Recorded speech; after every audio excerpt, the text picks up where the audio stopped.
well for your family. Yeah, and that's what people forget. That's what these military, bigwigs forget to do, is to incorporate the civilian population into what's going on. Like, hey guys, this is what's really going to be going on. If you go, yeah, we might have to steal a car to get from this state to that. I mean, they're going to be stealing cars. Yeah, they They're said doing suspicious petty crime. activity. They clearly say we're going to be doing wrong stuff. Right. If you catch me doing something suspicious, what are they going to do? A cop's going to pull me over. I'm going to get citated, arrested, whatever. The same thing. If we see someone doing something wrong, we're going to call it out. Right. And I'm just really glad that these people decided to stand up, get off their butts, and not be lazy, and go out and be proactive and help out. Absolutely. And that's the thing that really concerns me, is that, like you always say, you would train for the environment that you're going to be fighting in.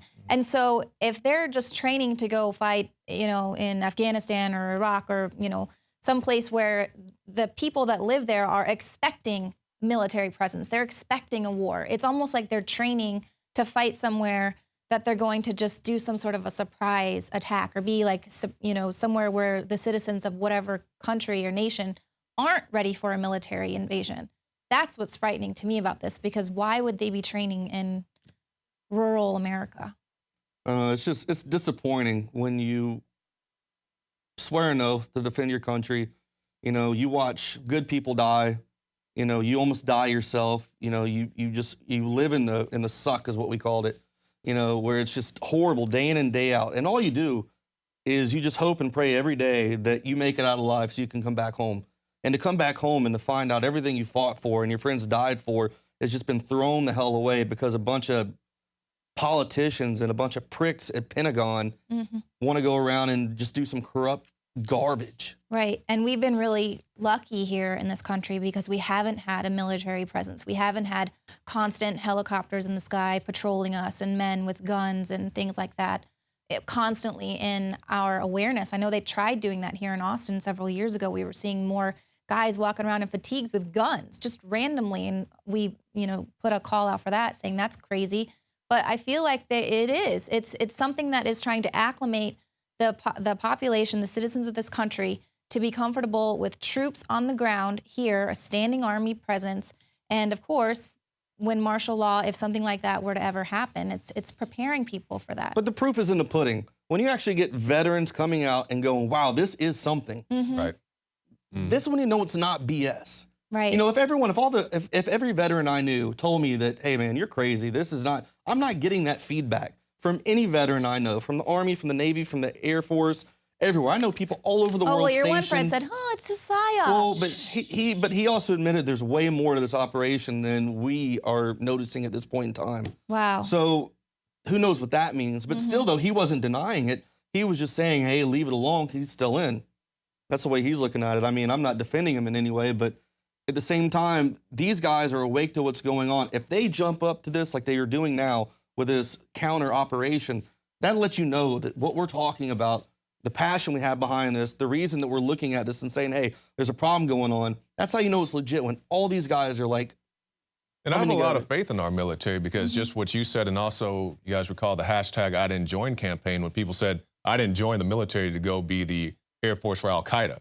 So people are awake to this. Maybe they can't be as vocal as they would like to be because they're still in service, but a lot of people are aware of this and they don't really want to go along with it. Right, and we do need good guys on the inside, and that's, Alex mentions that to people all the time. We don't want people pulling out of the police force or the military and this because they're awake. We need those guys on the inside to make sure that the military isn't used to do the bidding of a tyrannical government, So that's definitely what we need here.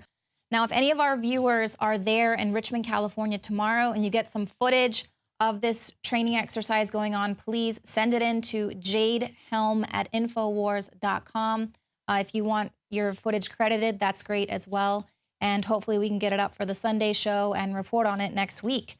Now, coming up, we've got a special report from John Bown. You're going to find out that, we're learning a little bit about this massive intelligence gathering that's been going on against the American people for decades. But actually, it's been going on since the 1940s. And that's coming right up.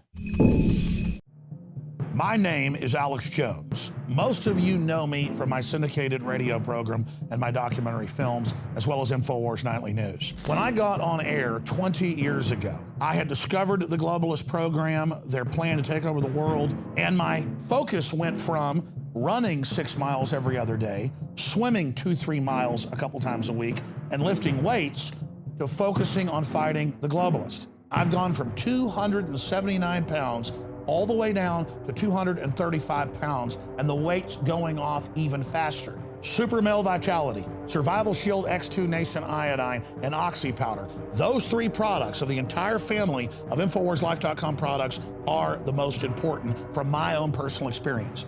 And it wasn't just that my weight loss accelerated. My muscle mass increased. My stamina, my energy levels exploded.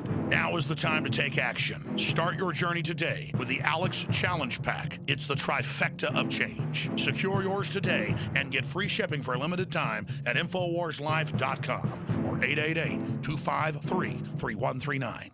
Used since before the days of the Roman Empire to support the body's natural systems and enhance overall health. Introducing the new InfoWarsLife.com oil of oregano formulation, a highly advanced nutraceutical form of this key herb that has been traditionally used by civilizations for thousands of years to promote health. We have now procured the most high quality and potent forms of oregano oil on the market, sourced from top leading manufacturers to ensure a concentrated level of bioactive ingredients. Extracted directly from the wild herb and sealed in easy-to-use capsules, you will no longer need to endure the burning of liquid oregano on the tongue. Wild crafted from the Mediterranean oregano species that experts agree is one of the most powerful and most challenging to acquire. This winter season, it's more important than ever to secure this true form of oil of oregano. Now available in our limited first run at InfoWarsLife.com. That's InfoWarsLife.com or call 888-253-3139. What you're not reading about is the government actually abusing these programs and listening in on people's phone calls or inappropriately reading people's emails. If you are the ordinary person and you start seeing a bunch of headlines saying, U.S., Big Brother, looking down on you, collecting telephone records, etc., well, understandably, people would be concerned. I would be too if I wasn't inside the government. According to a story appearing in USA Today, the current NSA surveillance of Americans is based on an earlier pre-9/11 program used by the DEA. For over 2 decades, the DEA and the Justice Department collected logs on every phone call from the United States to over 100 foreign countries. Officials said the operation was related to drug trafficking. The program, said to have been discontinued by the Justice Department, is described as the first known effort to collect data on the phone calls of Americans in bulk without regard to the Fourth Amendment. The Justice Department described the DEA program as one of the most important and effective federal drug law enforcement initiatives as it went about trying to convince telecoms to turn over phone call records. The drug war, another perfect case point example of problem reaction solution, creating secret police and highly militarized teams to strike out against the American people on a host of political issues, using the drug war as the crisis. The rationale was contained in a previously undisclosed letter sent to Sprint in 1998 by Mary Lee Warren, the head of the department's Narcotics and Dangerous Drugs section. Warren said the operation had been approved at the highest levels of federal law enforcement authority, including then Attorney General Janet Reno and her deputy, Eric Holder. The revelation provides additional evidence that the government is wantonly violating the constitutional rights of American citizens. Recently, secret slides from the NSA surfaced bragging about how they could hack iPhones. And they say, who knew in 1984 that this would be Big Brother and that the zombies would be paying customers? That's right, the people doing this to you see this as Orwellian, yet they identify with Big Brother. They gloat about what they're doing to you, the zombies. You buy a piece of technology that has private personal uses, and they turn it into a tool of surveillance. When you see everything, you see them on a more frequent basis. And you recognize that some of these things are actually abuses. And when you talk to people about them, in a place like this where this is the normal state of business, people tend not to take them very seriously and move on from them. But over time, that awareness of wrongdoing sort of builds up. The programs that have been discussed over the last couple of days in the press are secret in the sense that they're classified. But they're not secret in the sense that When it comes to telephone calls, every member of Congress has been briefed on this program. With respect to all these programs, the relevant intelligence committees are fully briefed on these programs. These are programs that have been authorized by broad bipartisan majorities repeatedly since 2000. To complain that I didn't know this was happening. We've had many meetings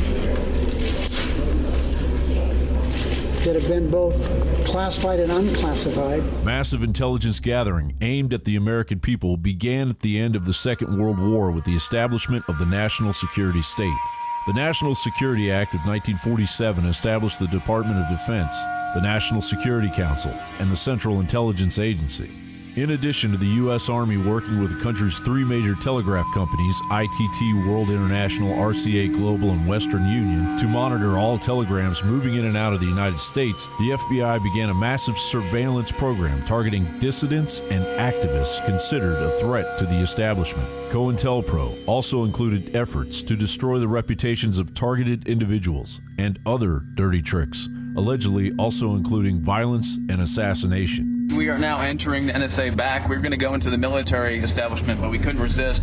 There's so many signs here saying, do not go in here, essentially, or you'll be arrested. No filming whatsoever. This is complete surveillance state on us. All these cameras.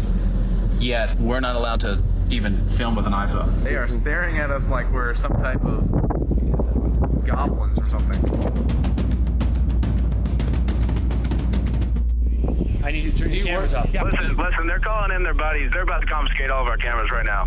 Well, just keep the live feed rolling. It's First Amendment. Hey, we're saying we're on live feed, First Amendment. We're saying First Amendment. We just want to ask some questions. We're just trying. We're live streaming right now on Alex Jones Show. Hey, excuse me.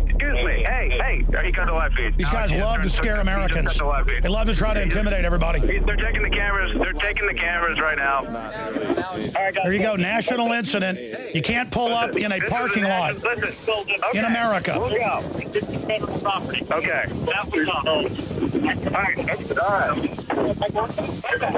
There you have the NSA people grabbing the camera. At a parking lot on the edge of the base. Alex Jones Show live on air right now. We're just live on air. Okay. So they took the cameras, turned off all this stuff, and then we're standing there, and I'm saying, you're not deleting the content. I'm not allowing you to delete the content. We will leave. And he's like, no, it's illegal under CFR or whatever.